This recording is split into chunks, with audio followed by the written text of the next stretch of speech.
this is Mason. It's 11 o'clock in the morning in Syracuse, and we're live in the 315. Here's Brian Higgins. What is up every morning on a Portal Watch Thursday morning? Has anything happened yet today? Has nothing actually happened yet today? Like breaking news? I've got no 11 o'clock emails. I don't know if anything technically has happened this morning. We will be vigilant. We will be vigilant over the course of the next hour or so to see if anything portally happens. What's up, everybody? Jen, Kev, Rob, L.A. Orange, Matt, the whole crew getting assembled. Apologies to you, Matt. Michigan won the title on Monday night. So Mark is the winner of our bracket pool. We'll touch base with him later on and make sure we get him exciting gifts and prizes for winning our men's and women's bracket challenge. Ryan... was it Matt? Yeah, Matt came in second, right? And correctly picked the women's winner, but he was just nipped out by Michigan winning the title on Monday. But with that, let's why wait? Let's launch into it. Our Thompson Road Tavern opening menu here on a Thursday. Yes, we can open with this. Are we done with the snow? Felicia Leggett Jack is tempting fate, I think. She tweeted earlier today that she has taken the snow brush out of the car. The hoodie update is the same as before, Mark the Shark. I've got one right here, a prototype. We're working on it. Don't you worry. We'll let you know when things are ready. What's your name? FTFX, Mark? Who won the bracket challenge? Mark won the bracket challenge. Not you, Mark the Shark. Different Mark. He will be getting a T-shirt of some sort when we get it together, and I think something from our friends at the Most, and we'll see what else we can scrap together for a nice little victory package. And then the goal is to have things ready for sale to the rest of you sooner than later with our fine collaboration with Simply Sweet Sisters at simplysweetsisters.myshopify.com. But this is the Thompson Road Tavern opening menu. And, oh man, I mentioned it last night. Have you heard the news from Thompson Road Tavern? Today, this very day, the TRT Power Hour, their new happy hour starts at 3, goes 3 to 6. Why, they said? Because adults need cheap food. Yeah, second place gets a golf clap, Matt. Appropriate here on Masters Day. Golf clap for you. Power Hour, the happy hour starting today at 3, every Monday through Friday, 3 to 6 from here on out. $3 mini cheese quesadillas. It's got the cheese. You get salsa and sour cream on the side. You can go a $4 Bang Bang chicken. They've taken the chicken and bang banged it. You can do a $4 wing flight. Or you can do a $5 meatball duo. And their meatballs have been written up by local media. There was a Syracuse.com article on their meatballs in the last couple of months. So, I mean, how about that? If you're going to be there earlier or you want a fuller meal, the soup du jour, a cheeseburger chowder. I was unaware you could chowder a cheeseburger, but They've got the scientific technology to do it, and the special today, the TRT chicken bowl looks suspiciously like chicken bowls from other chicken establishments that have 3 letters in their name with the mashed potatoes and the chicken and the gravy and the corn and the whole thing. So there we are. San Diego Q's. If you really step on it, I think you can get there.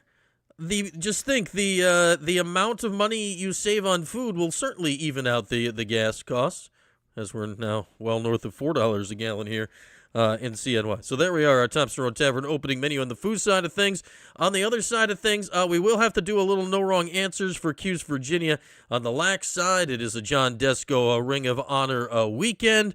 It's all those good things. It's Q's Virginia, 4 o'clock on Saturday. We'll get to that. But realistically, I mean, like, why wait? Why wait? I think we all know what's on the menu today here on this Thursday, April 9th, 2026. Hi, it's Mason. And I'd never enter the transfer portal, but many have.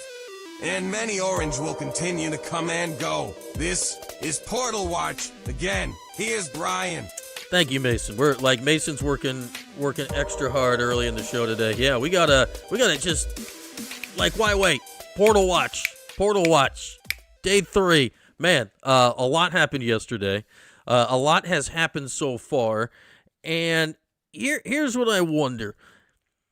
We now, setting aside whatever's going on with Nate Kings, and I find it strange that we haven't even heard if he's officially appealed or anything, trying to get another year. But,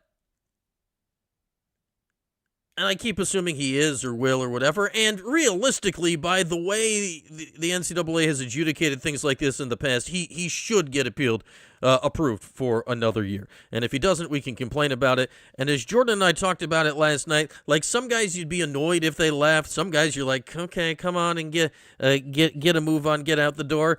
Nate Kings is a guy that, based on how he played this year, I really enjoyed him. I thought he played his butt off. He's a guy who clearly gives a crap on the give a crap meter that didn't apply to everybody on the team last year. So you'd like to have him back, but the timing and finances may not work out that way. So he's the only guy from last year's roster that essentially we don't know the answer to.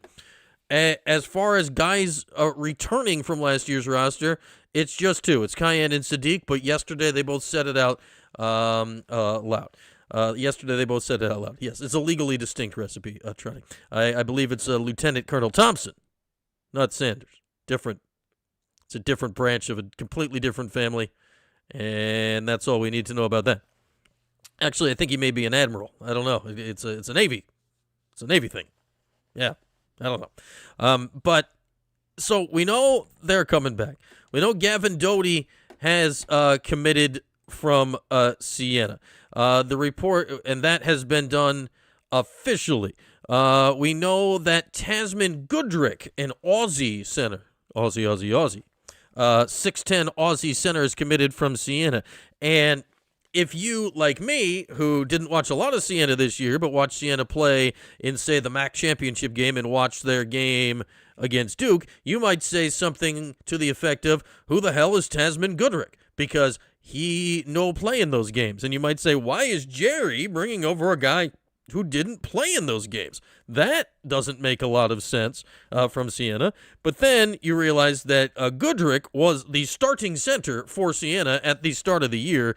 He got hurt after 9 games, but he averaged 9.5 points, 7.5 rebounds a game, playing a little bit more than half the game in the opening third of the season for Siena. You know, he had transferred into there.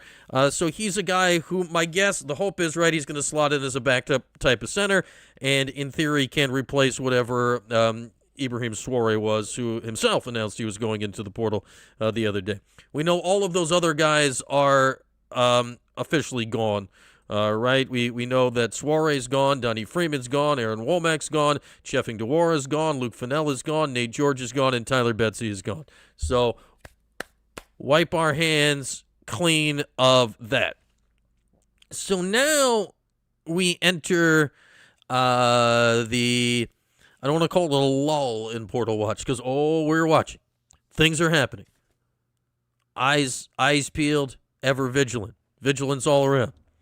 But now's the time where, like, the full day here for the Orange coaching staff at the moment is in the portal, watching tape, phone calls, texts, Zoom calls, like the whole thing, with all of the people that you're trying to at least get in the prospective boat, right?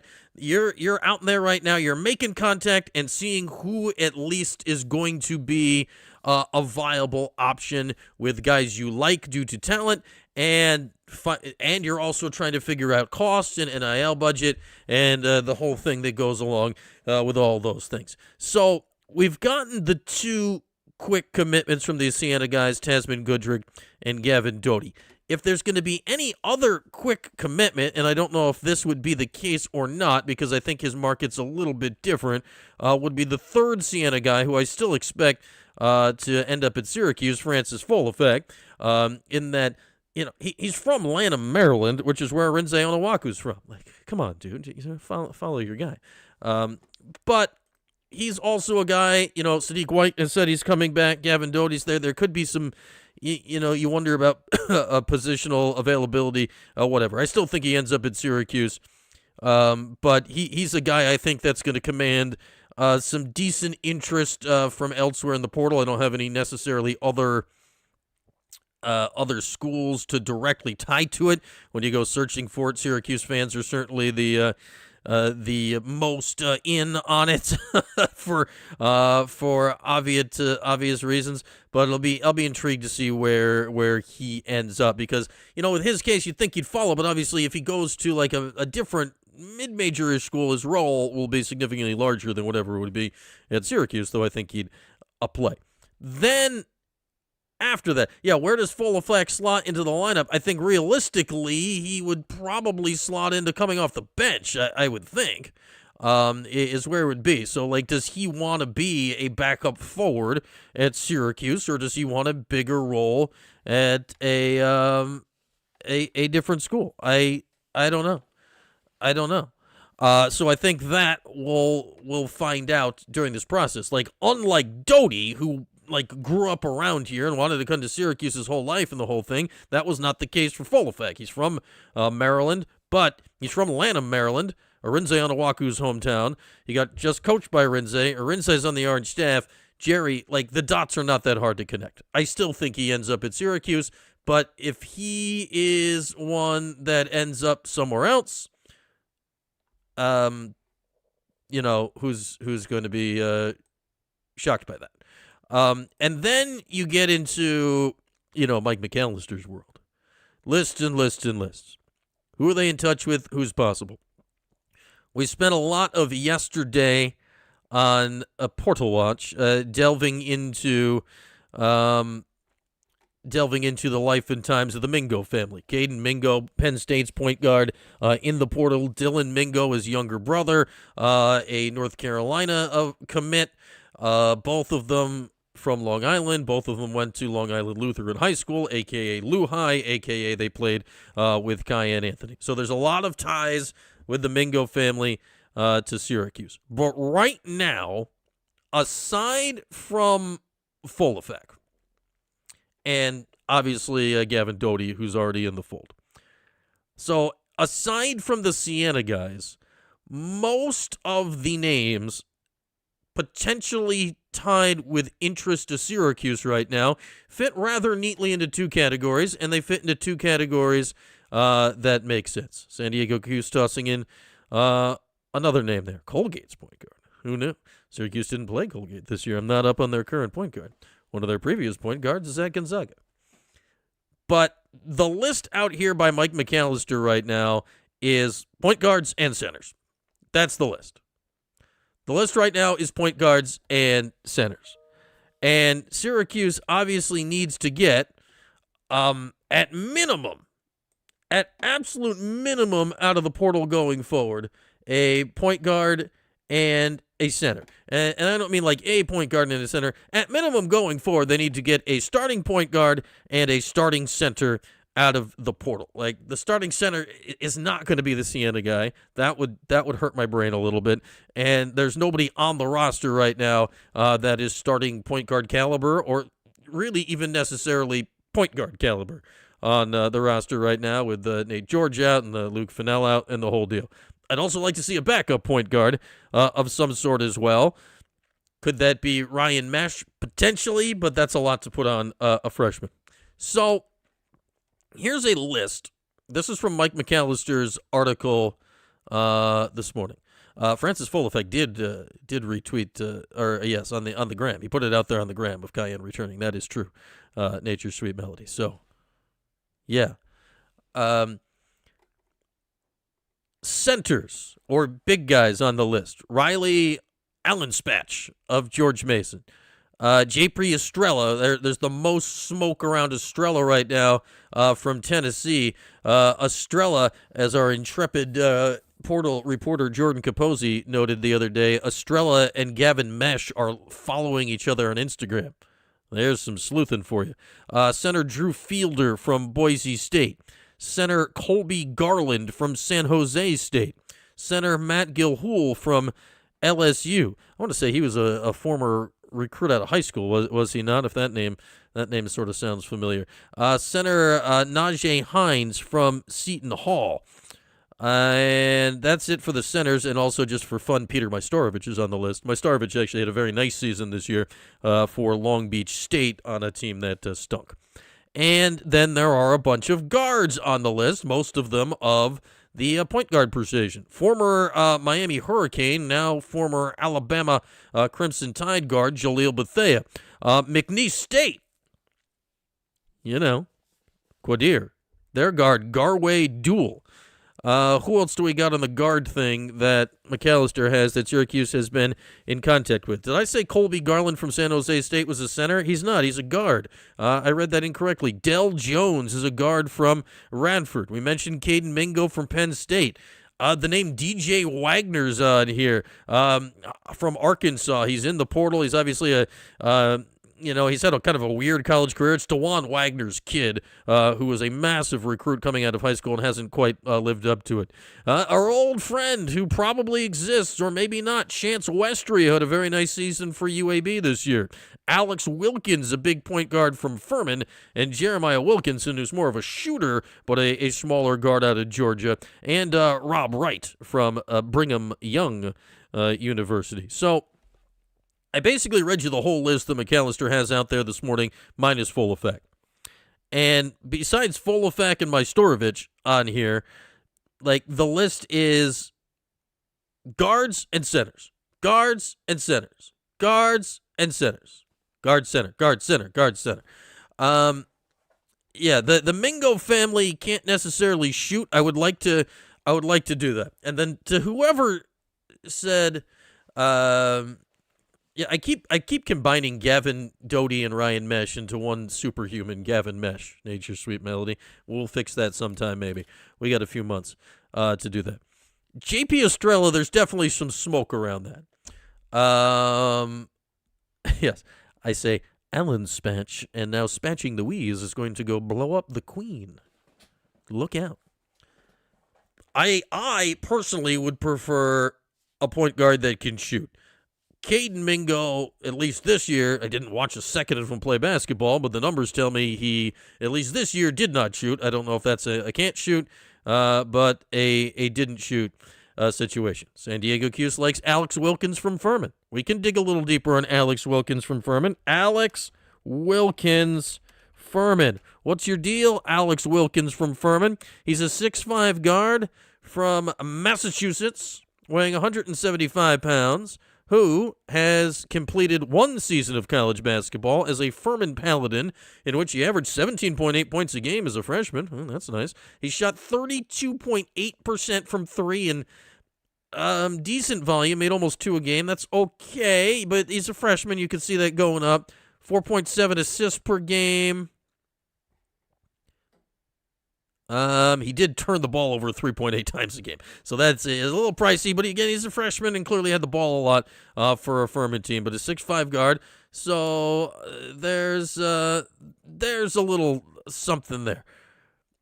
But there's a lot of guys out there when you look at this list. Syracuse will get a guy that we are at least going to be able to now, whatever now is in the next couple of weeks, say is, okay, that's a good point guard. That's a good get. We said that last year, too, with Nate George. When Nate George signed, I was like, very reasonable get. Not the top of the market, but pretty high up on the list. That's not bad. That's not bad. So we like that. Wilkins did play well in that first-round game for Furman. Against UConn in the tournament. Oh, is he the dude that scored all the points in the first half that went crazy in the first half, San Diego Cuse? Yeah, that dude had that dude had the greenest of lights for that Furman team. He was a fun watch. I enjoyed him. So we'll see where it goes. Syracuse is going to get a point guard that we're going to be able to, at minimum, get behind. This is not going to be like 2 years ago where they struck out, and then we're like, and then they got Jaquan Carlos, and you're like, well, they got their backup point guard. And then, a month later, you're like, that's the starting point guard? We all knew at the time it was screwed. We knew it at the time it was screwed because, he signed him oh, well, they got a backup point guard. That's neat. They're going to get one of those guys. I think there's more than 2,000 players in the portal now, Matt, and why I might have even seen it's up to 2,600. The numbers keep going up so fast, I think it's breaking, math. how fast people are ending up in the portal right now. So there's plenty of guys in the portal. Like, there's a shocking amount of guys in the transfer portal right now when it comes to it. It's stunning how many guys are in the transfer portal right now. Let's see if we can go look at the I want to look at top basketball transfers. No, I don't want top Syracuse basketball. I want give me the whole transfer portal. No, I don't want Syracuse transfer portal. Come on, school. I don't want to pick a school. I want all. Yeah, give me all. All right, let's go 247. Let's look at a little. This is latest. I don't want latest. I want top. Yeah, give me top. That's a center. I said point guard. Don't mind me as I yell at the internet. Rob Wright is BYU's point guard. So he played on a pretty good team this year. He, at the moment, is the number one point guard in the portal. He's one of the names we mentioned. A guy like Marcus Burton from Notre Dame's in the portal. I'd avoid that like the plague just because he's always hurt, and that would be a lot to put on somebody. There's somebody called Zoom Diallo in the portal from Washington. I just wanted to say his name out loud because that's fun. Zoom Diallo. Jalen Lowe, the former Pitt player, was at Kentucky this year, is back in the point guard. How does that guy still have eligibility left? Like, there's a ton of guys. Colby Garland, we mentioned here, from San Jose State. He's currently 14th on this point guard list. Our old friend Malik Mack is in the portal. Remember all that. It doesn't look like I'd love to see Caden Mingo is not, unless they're not classifying him as a point guard. Doesn't look like they've included Caden Mingo in their rankings. Remember, there he is. They're calling him a combo guard. Caden Mingo's the 15th overall ranked guard in the portal right now. Remember Caden Lewis? He was the guy Syracuse was recruiting hot and heavy a few years ago. He dipped out of Villanova after 1 year. So a guy like that is in the portal. I don't see any tie to him now, but that's a name we've talked about in the past. There's so many names here. Gavin Doty is currently the 33rd overall ranked guard in the portal. That's combining point guard, shooting guard, and combo guards. They've got him listed as a shooting guard here. Scottie Pippen's kid, Justin Pippen, he was pretty good at Cal this year. He's in the portal. You can just collect sons of players. I don't know. There's so many guys scrolling through the portal. It's just shocking. Here's some guy named Money Williams. His name's Money. I like that. I don't know anything about Money Williams, former Montana Grizzly. Nate George. Our old friend Nate George is the 58th overall ranked guard in the portal right now. Slated just above some guy named Ace Glass, which is an awesome name, from Washington State. There's a million names in the portal. A million names. Dior Johnson, the 69th ranked guard in the portal. How in the hell does he still have eligibility? DJ Wagner, go figure that. Like, he was one of the hottest recruits in the country a few years ago. He's down at 78th ranking for guards in the portal. El Marco Jackson from Kansas. He was a big-time recruit at one point. He's 79th in the portal. There's a guy here whose name is Mr. Dean. Didn't we see him in the tournament? That's just a great name. His first name is Mr. It's fantastic. He's Mr. Mister. Like, there's so many people in the portal. Boston College's two guards, Fred Payne and Donald Hand, come up. Like, there's tons and tons and tons of people. Syracuse is going to get a point guard. Syracuse is going to get a point guard that I think we're going to be able to convince is the answer to the question. And then we'll wait. Last year, we thought they had the answer to the question. At least I did. I thought Nate George was a reasonable get. It turned out, yeah, not so much. Not so much. Oh, we got names, Lord. We got all sorts of names. The major question here on Portal Watch, then we can let's go to the centers. Let's go to the big guys. Like, Syracuse isn't going to be in play for a guy like Flory Badunga, the Kansas center. He's the number one big guy in the portal right now. You know, do you probe around Georgia Tech guys a little. Like, I really like Mohamed Sila from Georgia Tech, who's in the portal. He's currently the 5th-ranked center, but the whole Georgia Tech thing didn't work out great last year. Jordan and I last night talked about Samet Igatolu from SMU. Like, I think that guy's that guy is stout in the middle at 7'2", 265. The Orange couldn't do anything with him. He was always in foul trouble, at least in the Syracuse games, but he's a guy that's intriguing. Drew Fielder, who I mentioned from Boise State's the 8th overall center. Who else do we got on here? This Alan Spatch guy from George Mason is the 12th overall center. Just scroll. Let's see if there's any other familiar names on here. Ooh, Olivier Rioux, the 28-foot tall former Florida player, is the last-ranked center in the portal, but he's Canadian. So there is that. I don't know, like Syracuse is going to get, Estrella is not listed under the center, so Estrella must technically be more of a power forward type. Estrella is currently the 5th-ranked power forward. Go figure, he is one slot behind one Donovan Freeman. Donnie is listed as the 4th overall ranked power forward in the portal, with David Punch of TCU being the first. So there is Donnie Freeman in the portal. But, Syracuse is going to get a guard. Syracuse is going to get a center. And then to whoever said, it feels like they still have a lot of money yet. It does feel like that. Is it true? I don't know. Like, how much money did it take to retain Sadiq White? I don't know. I have zero clue what the fiscal situation around Cayenne is, because obviously that's a whole different ball of wax. How much money are you paying a Gavin Doty? I'd like to think you're getting him below market value, but how much money are you paying a guy like Gavin Doty? Like, I can't imagine Sienna's center commanded an arm and a leg. Folefak, I don't know what he's getting. So after you spend big or big-ish on point guard and center, the question is, how much are you going to have left?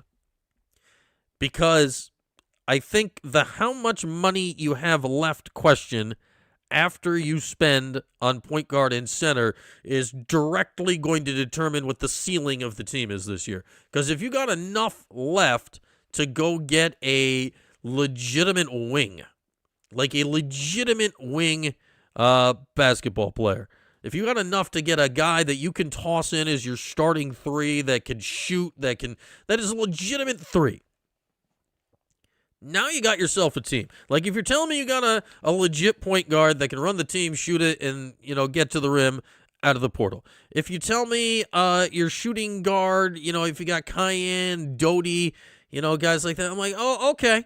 If you tell me you get a legitimate wing out of the portal, and we're working with our guy 3M out of Slovenia, okay. If you tell me that your forward spots are like Sadiq White and Folefak, I'm like, okay. And if you tell me you get a legitimate big out of the portal and put him with Sienna's center, okay, that's a squad that you can win with. No, Folefak didn't commit, but I have penciled him in. I reserve the right to erase, but I have penciled him in. And, like, the Nate King situation, where does Nate Kings fit into it? Obviously, like, you got a lot of money off the books. Like, your 3 highest players, or paid players, are off the books from last year when you're looking at Nate George, J.J. Starling, and Donnie Freeman. So that immediately freed up a lot of money from last year. Like, how much, after you take care of the absolute necessity of point guard and center, are you going to have to attack the rest of the roster? Do you immediately have to go Moneyball and fill in the gaps, kind of like you did last year, where Nate Kings worked out, but you didn't really have, besides him, anything resembling a difference maker? Are you going to have enough at that point to go get a difference maker, and then you're filling the gap guys? Like, if you're filling the gap guys are Doty and Cayenne and Sadiq and our boy Mark Mahmoud, or Mark, whatever his name, Mahmudovich. He's got a lot of names. If our Slovenian friend, like, if that's your fill in the gap guys, I kind of feel okay of it. Yes, I have penciled him in. I don't often use pencil though, Kid Navy, so the erasers could be like usually I'm working with pen. I didn't pen them in. I'm penciling them in. Like that. Like if that's 10, that is that's a decent group. Like that's a decent group. Yeah, like they need a legitimate center and a legitimate point guard. I don't think Circus of Values, they necessarily have to come from a Power 4 conference, but they have to be Power 4 conference capable. I mean, look at Michigan this past year. Like most of their transfers came from Power 4 conferences. Yaxel Lendeborg was the Big Ten Player of the Year. He came from UAB. So, like, if you're going to get a guy going up a level like that, all right, let's all be sure about that. Now, Lendeborg was not a mystery. He was a massive get in the portal last year. He's one of the highest sought-after guys of the portal last year. So that wasn't like one of those like, whoa, I wonder if he'll be somebody. But yeah, if you're getting a point guard and a center this year, like if you're paying for it, you better know what you're getting here, and you better be absolutely right. And you're right. So far, it looks like they aren't spending much. I'd like to think Doty didn't cost a lot. Yeah. I think with two impact players, I think with point guard and center, you can field like a reasonable team. But I think you need a third impact player to feel really good about it. And the question is, can you afford it? And when we're looking at it, when you're looking at that and you're looking at the current roster composition and you're looking at what I'm saying, I think the third impact player, like that's a small forward type. It's a wing because that's what's remaining and available. Or, yes, in Kid Navy, that could be a foreign situation. If you tell me that the backup point guard is coming from somewhere in Central Europe, I'd say, oh, okay. All right. If you tell me you find a big over there, like, I'd say, okay. Like, you've already got one wing. If we find out that Mamutovic is, like, is he good enough to be that guy right away? Like, I think that's a lot to ask of a 19-year-old to be counting on it. Like, I'll say it again this year. It's what I said all of last season. Obviously, the season didn't work out this way. My hope last year was, all right, you have to get off to an all right start. You've got to kind of survive the Vegas-Tennessee thing, which they sort of did. And then if you can get to a point where Sadiq and Cayenne grow into it, and then they can become difference makers later in the season, now you got something. Obviously, life did not play out that way. The hope is, all right, Sadiq and Cayenne better be better to start this season, but there still should be improvement from them throughout the year. You need some guys that are legit veterans to start the year off strong, and then you need others on the team that can grow into it as the year goes along. Garway Duel will be a terrific backup point guard. I just don't think Chance is going anywhere as a backup. San Diego Q's. Like, Chance scored 15 points a game for UAB last year. I don't think he's in the game to be a backup. He also can't shoot. He can't shoot. Because we're enamored on what was always here. Yeah, like Tyler, like I wouldn't have minded keeping Betsy on this team as a backup wing. Like he has great size for a wing, but besides shoot, he doesn't do anything. He does absolutely nothing. Like you can get another Tyler Betsy in the portal. Like there's guys like that in the portal and guys like that aren't going to cost that much. Like you can go get a guy like that. I want a guy like that that's all of the stuff that we thought Tyler Betsy like could be. Give me the realized version of Tyler Betsy. Give me the absolutely realized version of Tyler Betsy. So we'll see what they get on it. But I think the order of operations here is like you need to be involved. Like don't you got to be talking to these wings and these different makers and whatever. But if you don't lock up a portal point guard and a portal center, we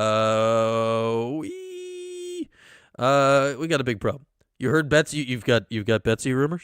Well, we like rumors. Betsy had a specific sum of money and it was a rather quick no. Okay. Well, I actually like that, right? Like if you are Jerry or if you're who's ever working the budget here and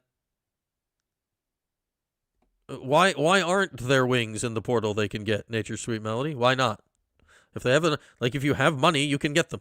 That's what I'm saying. We're gonna find out. Like, if you have the money, you can get them. The wings generally cost less than the big guys and the point guards. Is generally how it goes. Yeah, Betsy could be worth that, but are we going to gamble the season on Tyler Betsy becoming a C-level defender and a B-level other basketball player? That's a big old gamble. That's a big gamble. Like, if he's asking for $1 million+ a year and you're like, the dude didn't play all possession of defense all season, like, that's a big, big gamble. It's a major gamble. I just don't trust that. I don't trust that at all. Well, I'm sure there's there's guys in the portal that are better than Tyler Betsy. I don't know what their names are, but I'm certain they exist. There's 2,500 people in the portal. There's got to be wings better than Tyler Betsy. There has to be. Well, yes, Yaxel Lendenberg is the example. Yaxel Lendenberg is a much, much better basketball player than Tyler Betsy. Yaxel Lendenberg was doing all of that stuff at UAB before he got to Michigan. Yaxel Lendenberg also only started playing basketball 4 or 5 years ago. And, he also clearly gives a crap. Come on. Yeah, if Tyler Betsy was Yaxel Lendenberg, then give him whatever he wants. But he ain't. He ain't. Well, yeah, yes, he was 225 and shot 40% from 3, but he didn't do anything else. He didn't do anything else. He did nothing else. I'd rather, if you're going to tell me I'd rather roll with Nate Gings. Give me Nate Gings back and be a little bit smaller than deal with that again. Well, yeah, but why are you thinking that GMAC is going to be able to train a guy who played 0 defense into becoming a plus defender? It's not like he was he's a little bit off. He was the worst defender. He was the worst along with Cayenne defender on the roster. Well, and Jerry made a decision that at that price point that it wasn't worth it. So if we're going to trust Jerry and what he's doing, there's a reason that Jerry made that decision. Jerry met with these guys. Jerry heard the number.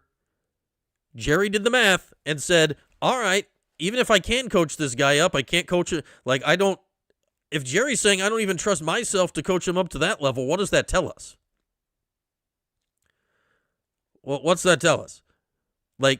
If they moved on from Tyler Betsy at the price point, why should we be more confident that Jerry can coach the guy up at that price than Jerry is?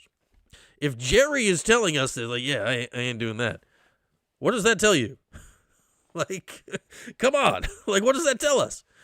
What is that? That's got to tell us something, right? If we're going to trust Jerry and his evaluation or coaching ability, if we're trusting Jerry to coach him up, we have to trust Jerry in saying, I can't coach this guy up that much. There's a limit in the coaching up ability. I like Tyler Betsy too. I wouldn't have minded having him back. But the guy played 0 defense. None. The guy very rarely did anything else on offense other than standing on the corner. What's the point of being 6'8", 225 if all you're doing is lingering on the perimeter and shooting threes? You're not doing any of the other stuff that the size has given you. If you're not going to do any of the other stuff, you can get a shorter guy to shoot threes. Just the magic of a guy like that shooting threes dissipates real quickly if you're not doing anything else to take advantage of the size. To go back to the Yaxel Lendenberg example. Now, this is the all-time example the other way, right? Look at him. He was a do-everything guy for Michigan. Clearly a give-a-crap guy. He hurts every part of his leg in the national semifinals. Ankle, knee, it's all sprained. The whole thing is sprained. Everything is sprained. If he had a thing, he sprained it. They're up by 8 million points. They are blowing the absolute doors off of Arizona. The game is over. And Lendenberg goes back, the locker room's 8 miles from there. He's limping through the entire dome. in Indianapolis. He comes back and plays in the second half and can't do all the other stuff. So basically he becomes Tyler Betsy, goes to the corner and hits the 2 threes that take the game from over to like over. Then he comes back, clearly still injured 2 days later in the national title game, plays all 20 minutes in the first half. He played all 20 minutes in the first half. He couldn't move. He couldn't do the stuff he normally does. Then he does the halftime interview with Tracy Wolfson. And who says things like this? In the halftime interview, she's like, how you feeling? He's like, I feel like crap. Like, who says things like that? And then he came out and he made some big plays in the second half. Yeah, they're about the same size. That's the end of the comparison between Yaxel Lendenberg and Tyler Betsy. That's why you want to train him up. Yeah, but you're not. What are the odds of turning Tyler Betsy into Yaxel Lendenberg? 5%? What are the odds of turning Tyler Betsy into half of Yaxel Lendenberg? 9%?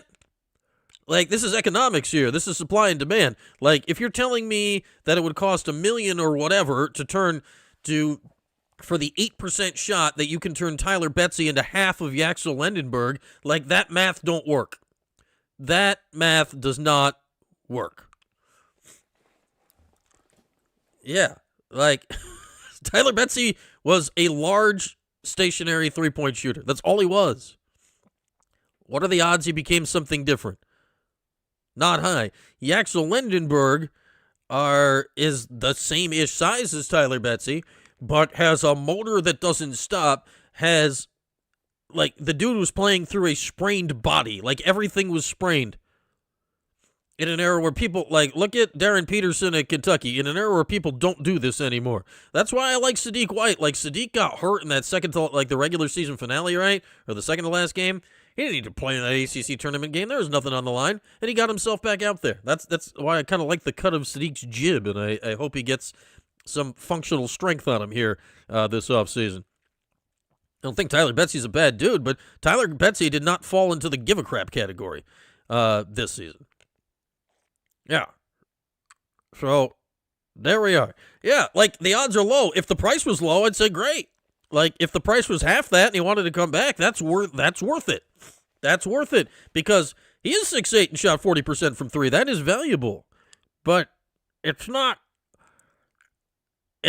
stake the season on it valuable. Yeah, it's not. There's 2,500 players in the portal. There's somebody out there. Like, and Jerry, here's the thing about Jerry, and we know this from A, how Jerry played, B, just knowing the guy, C, how we talked about Gavin Doty over the course of, like, the MAC tournament. Jerry values motor. He values motor. Perhaps he values it too much. But as we've seen the last few years, like, there's a lot of things you can coach, right? There's a lot of things you can coach. Coaching motor is hard. Like, getting somebody's motor to stay turned on when it's not naturally that way. Like, you can get people to shoot better. You can get in the gym and get quicker and stronger. You can study film and learn more basketball. To get somebody's motor to go up that significantly, yeah, good luck on that. Good luck on that. And again, yeah, 6'8" and shot 40% from 3. Yeah, that's great. That's great. But if he comes in saying, oh, I'm 6'8" and shot 40% from 3, I need a significant raise right now. Sorry. Right? Let's see. Let's scroll down this list of this 247 list of small forwards and see when we run into Tyler Betsy. Let's keep it scrolling. We're into the 30s. Let's keep it cooking. We're into the... How's he not on the list at all? Are they calling him a guard? What position are they calling Tyler Betsy? Are they calling him a forward? Let's go to the forward list. Let's scroll. Where's Tyler Betsy? We're scrolling. Scroll. Somebody show me a Tyler Betsy. Scroll. Still scroll. Man, Tyler's not rating any of these anything here. Like he's not rating the list. He's not rating the list. Yeah, it is a worry with Cayenne. It is a worry with Cayenne. San Diego Q's. Obviously, like the major difference though with Cayenne, right, is Melo. Like it's a whole. I don't know what the financial situation is with Cayenne, but I know it's got to be a whole different thing, right? It's a whole different. Cayenne is the exception to the rule. Whether it's a good thing or not, Cayenne's the exception to the rule. And yeah, Tyler's list is a power forward. Is he on any of these lists? I can't find him. Tyler Betsy, power forward. Sure. Where's the power? Tyler Betsy. Scroll, and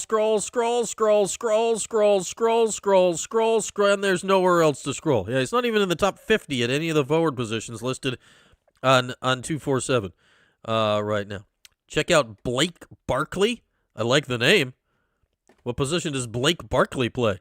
I'm in already. That's a fantastic name. Blake Barkley. This is Portal Watch, by the way. If you'd like to chime in on the show, the link, as always, is pinned top of the chat. And maybe I'll even pay attention and notice you're there. All right, let's look at Blake Barkley. Blake Barkley from Morgantown, by God, West Virginia. Okay. Let's see. Blake Barkley started, I just like saying Blake Barkley. Blake Barkley is a 6'7" forward from Morgantown, West Virginia, who started his collegiate career in the Big Ten at Northwestern and played 4 games, and then he went to the Southern Conference and East Tennessee State, where this past year he scored 14.6 points a game and shot it a little bit from three. He was a 38% three-point shooter, but only on 1.5 attempts a game. But he's 6'7". All right. I think there's a wing. There we are. There's a wing. So, all right. And his name is Blake Barkley. So we like that. We like that. Daniel Freitag. I don't know Daniel Freitag, but let's look up Daniel Freitag. We can examine anyone in the portal. It's Portal Watch, people. Daniel Freitag. He's a Buffalo Bull. Is this a fact? He started at Wisconsin. He played 14 games and scored like 1 point all season at Wisconsin. Then he went to Buffalo. 20 points a game last year. A 36% three-point shooter on extremely high volume. He's a guard. He a little less than 4 assists a game, a 2-to-1 turnover ratio. All right, I don't know if he was their point guard or not, but okay. You're telling me Daniel Freitag's in the portal? All right. Yeah. Sure.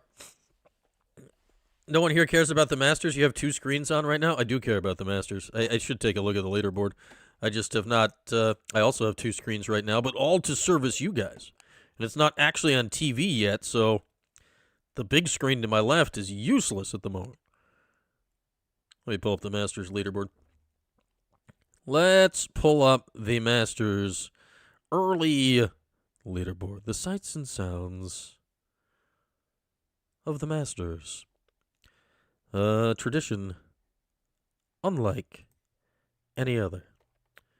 Kurt Kitayama is currently in the lead, 4 under par through 10 holes. Tommy Fleetwood, always the bridesmaid so far in his major career, 1 stroke in the rear, 3 under through his first 6. Former Masters champion Patrick Reed tied with Fleetwood as he begins his return from Live Golf at 3 under par, and the 2-time former champion, now old Spaniard Jose Maria Olazabal is 2 under par through 13 holes, tied with both Sam Burns and long ago U.S. Open champion who had forgotten even existed, Brian Campbell. There we are. Dustin Johnson is also 1 under. Xander Schauffele 1 under through 6. Scrolling. Cam Smith, who once won a major or 2, and then went to the Live Tour and didn't care any par, is even par through 9. Bryson DeChambeau, a twice major winner, is even par through 6. Colin Morikawa and his hurt back is even par through 5. Scrolling down through the leaderboard, Wyndham Clark, he won the U.S. Open a few years back. He's even par and has played 1 hole. Jason Day, 1 over par through 6. Matt Fitzpatrick who was predicted by many to do quite well in this tournament, is 1 over par through his first 6 holes. Cam Young and his glorious beard is 1 over par through 4. Patrick Cantlay is 1 over par through 3. Though he plays so slow, his group is already on 6. Who else has already started? Victor Hovland, who knows what he's done with his game, is 2 over par through 3. Vijay Singh, the elder Fijian, is now 3 over par through 10. Angel Cabrera, somehow out of jail, is 5 out of par through 12. 5 over par through 12. Bubba Watson, the 2-time major champ, who I personally find annoying, is 5 over par through 9. And that is your highlights of the leaderboard. Players like Rory and Scotty and the like will be on the course in due time. John Rahm tees off at 1:08 this afternoon in a group with popular younger players Ludwig Aberg and Chris Gotterup. Justin Rose at 1:20 will tee off alongside Jordan Spieth and Brooks Koepka. Justin Thomas 12 minutes after that. Scotty Scheffler 12 minutes after that, alongside Gary Woodland, who just won an emotional tournament, and the Scotsman Robert McIntyre. That was a good golf voice, I think. I think that was. I feel very good about my my golfing. Cantlay won your money last season. All right, then go. Then go Patrick Cantlay. I do love me the Masters. The concessions are beyond reasonable at the Masters. Get yourself a pimento cheese sandwich. There we are. You got the Masters food set this year. How is it, Matt and Way? I've heard good things. They load you up on everything, right? Like you get all the sandwich fixings and you can make it yourself. Yeah, Vijay Singh's still kicking around. Like senior tour and stuff. But, he won the Masters before, a lifetime. You get to go lifetime. So Vijay's like, yeah. I like to go. I want to play the Masters. So I can and I will. And that's how it goes. Who are the random older champions that are still in the field this year? Who's randomly still kicking around that won a Masters that's super old now? Well, Freddie Couples. He can still give it a go every now and again. Zach Johnson is now kind of an elder Masters champion. Is Vijay the oldest guy in the field? He might be. Or Olafable. I'm not sure which of them is older than the other. You hate pimento cheese. If you hate pimento cheese and you hate egg salad, but you got the box anyway, so what are you? Do they include the? Do you get the peach ice cream sandwiches in there? The peach ice cream deals, Matt and Y? I like pimento cheese. I don't go out of my way for it, but there's what's the place in Ann Arbor? Zingerman's. They have a nice pimento cheese. There we go. I've never had the Masters pimento cheese. My invite keeps getting lost in the mail. I'm one of these years. Matt and Y hopes Patrick Reed falters. I kind of like having Patrick Reed around because everyone just hates him. It's fun. It's fun to have him around. Yeah, I'd say buying the Masters food box while not liking pimento cheese or egg salad is a bold and interesting choice, Matt and Y. It's there we go. It's got the barbecue meat. Yeah, I've heard good things about the barbecue. Yeah. Branded snacks, the cookies. Okay, yeah. I mean, why not? I've heard the box is great fun. Like, if you're a Masters person, you get the box, get all the nice stuff in it. Yeah. It's great fun. We like that. Nothing has happened at the top of the leaderboard since I just ran you through. Kurt Kitayama still in the lead, 4 under through 10 as he is now in the meaty part of Amen Corner. The azaleas blooming, the patrons strolling, nobody running, nobody on their phones. It's the Masters, a tradition unlike any other. Is Rory on the course? Did I miss Rory going through here? No, I did miss. I zoomed right past Rory. Rory McIlroy is in fact on the course. He's currently level par. That's more of a Open Championship turn. Rory even through 5 in his defense of the green jacket 2 days after his champion's dinner, which I'm told was quite delicious. Yeah, sports need heels. Sports need heels. It's great. People hate Patrick Reed, and Patrick's cool with it, so it works. It works out. It absolutely works out. Ashke Bhatia won under par through 7. The popular younger lefty. Lefties do quite well at Augusta. Matt from Auburn took Justin Rose at plus 2,700 to win. Oh, speaking of winning things, is paging FXTM Matt. Was that the name? Paging Matt. Is Matt here? Paging the winner of our man. It's like a few days after the bracket thing is over, and you can't even find a way to. How do I get to the freaking challenge deal on ESPN.com? Like, where even is it anymore to look at things? All right, here we are. Men's tournament challenge. Level par? Yeah, you don't know level par, Matt NY? So if you're in the home of golf, Scotland, it's the proper way to say it. $85. All right, it's not egregious for what it is. I mean, it's not cheap, but it's not like they're completely destroying you. Let's see. Well, he's won. Whoops, I lost it. Hang on, group. Where do I click? I keep clicking on my bracket. It's not my bracket I need. I don't need to know how I did. I didn't win. Yes, FMTX Mark. Mark, are you here? You were here the other day. Paging FMTX Mark. FMTX Mark to the prize pickup center. FMTX Mark. Please report to the chat. FMTX Mark. What stinks about the YouTube interface, like I like a lot of things about the YouTube interface compared to Twitch, and obviously YouTube's a lot more accessible because it's YouTube in a lot of ways. It doesn't have the ability, like on Twitch, you could just immediately send people like a direct message. So I could be like, oh, I'm going to message FMTX Mark and be like, you have won. Let's figure out a way to get your gifts and prizes. But YouTube doesn't have that feature. So I'm just like in every live show. And FMTX Mark is a member of the channel, the whole thing. I'm sure it'll pop up. He was here on Monday. But we will have to keep searching for FMTX Mark to come collect his winnings. Maybe he's like working or something. That'd be novel for this group at noon on a Thursday. All right, so that was a lengthy Portal Watch. I don't think anything has actually really happened yet today. Quick, before we completely wrap up Portal Watch and move on to a quick no wrong answers, let's do one last check of the center of Syracuse Portal Watch, the life and times of Mike McAllister. The last thing on there is what somebody said earlier about Jalen Cox, the Colgate guard, receiving interest from a lot of schools. Indiana, Kentucky, UCLA, Syracuse. What did Jalen Cox do last year? Since Syracuse didn't play Colgate, I'm just not on top of him. What did he do last year? 17.9 points a game, shot 36% from 3, 5 assists a game. All right. 6'3", slight. He's slight at 165. He's from Los Angeles. And he went to Colgate, so we know his brain works real nice. There we go. Yeah, that's why I went with YouTube, Matt NY. Like, you can dual stream to both, but that just becomes a pain in the butt. But the one thing we are lacking is that there doesn't seem to be a way to directly contact you guys if you're not here to just hear what I'm saying. So that's, yeah.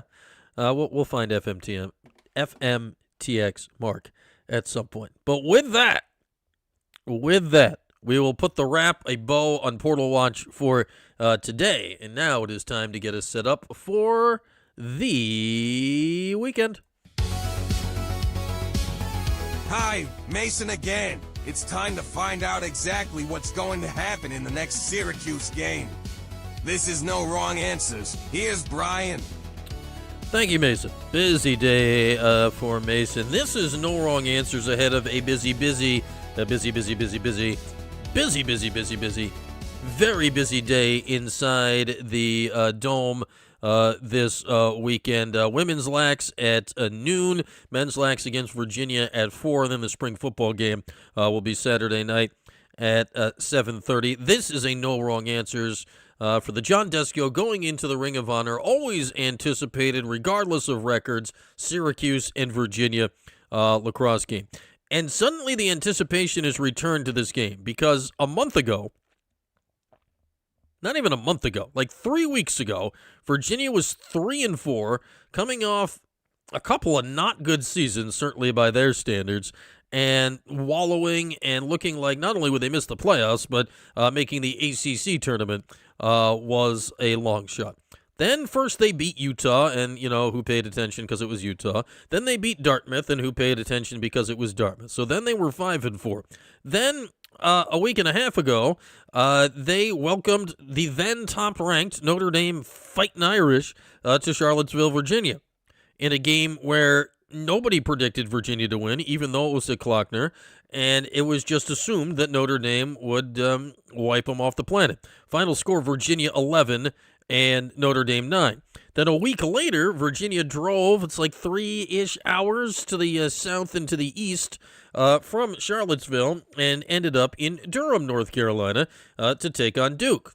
Final score, Virginia 14 and Duke 10. Suddenly, Virginia's on a 4-game winning streak and starting to look a whole lot like Virginia again. So we got ourselves a little bit of a ball game coming up in the Dome on Saturday. And we know this. There are no light landing spots in these ACC games. They're all really, really tough, and you got to really, really battle your way through it. The Millen brothers, McCabe and Brendan, son of Hall of Famer Mark Millen, are leading Virginia quite literally in scoring. They both have 54 points right now. One of Roy Colsey's sons, Ryan, is one of the top players on Virginia as well. He has 33 points. Syracuse here is in an interesting spot. They're coming in off, I don't want to say a no-show performance against Carolina. That's not accurate. It's just it was a very bleh performance against Carolina this past Saturday in a game where they lost by 5, and it just felt they were lacking. They didn't get blown out. They didn't get run off the field. They weren't outclassed, but they just didn't have it on Saturday. Now we get to this game here. John Desko going into the Ring of Honor. Does that affect the game? Probably not, but good for John Desko. I think he gets oft forgotten in lacrosse annals. The guy's got 11 national championship rings. 11. 6 as the lead assistant for Roy Simmons, and then 5 more as a head coach. 11. You know who else has 11 national championship rings? Exactly. Nobody else has 11 national championship rings. So that's a cool moment for John Desko on Saturday. So can Syracuse bounce back? It's Syracuse and Virginia. Like, I don't care. Throw out everything. It's Syracuse, Virginia. It's always fantastic. So no wrong answers. What do we got? And we got to start. We got to start with Joey Spallina. 2 weeks ago, I thought it was a no-brainer that by today at the latest, he'd absolutely break the Mike Powell scoring record. Because heading down to North Carolina, he was only 6 points behind Mike Powell. He's still 6 points behind Mike Powell.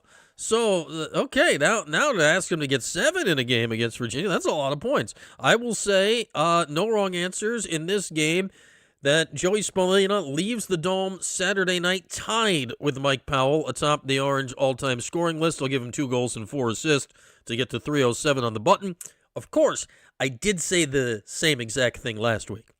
Never mind that. All right, Michael Leo game or a Luke Roa game? We always alternate. Last game was a Michael Leo game. That makes Saturday a Luke Roa game by default. Hat trick for Luke Roa. He's been playing really well. Man, you cannot tell if he's a lefty or a righty. He just absolutely hammers it from the outside with both hands. He's fantastic. Bear Anderson's also been doing a lot recently. Let's get 2 goals for the Bear in this ball game.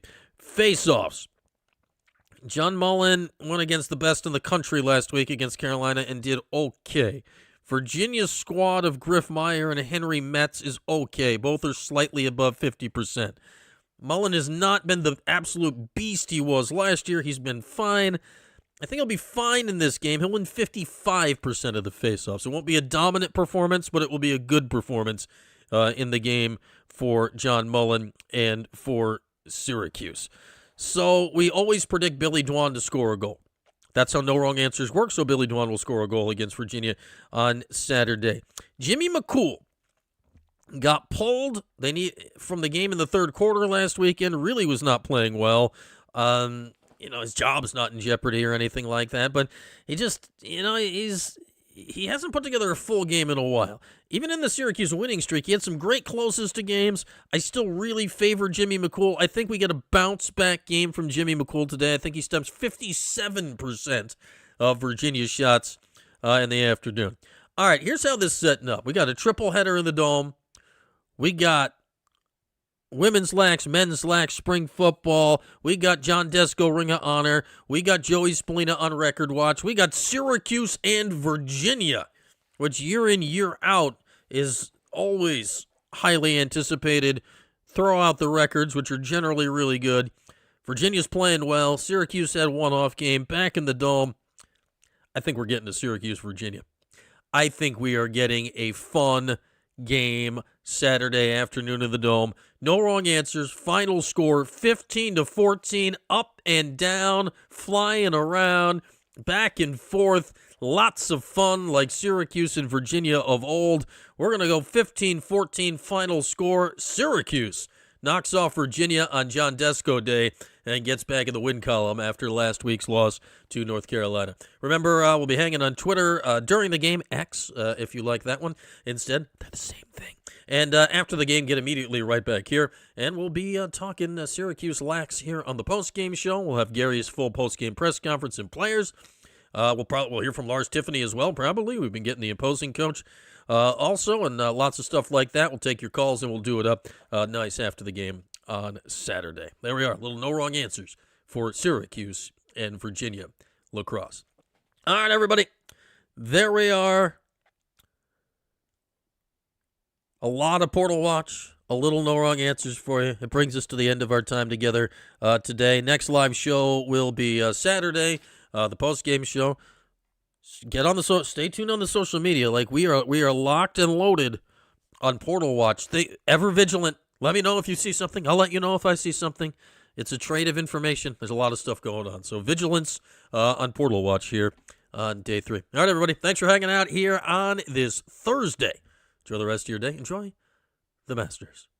Or tradition, unlike any other.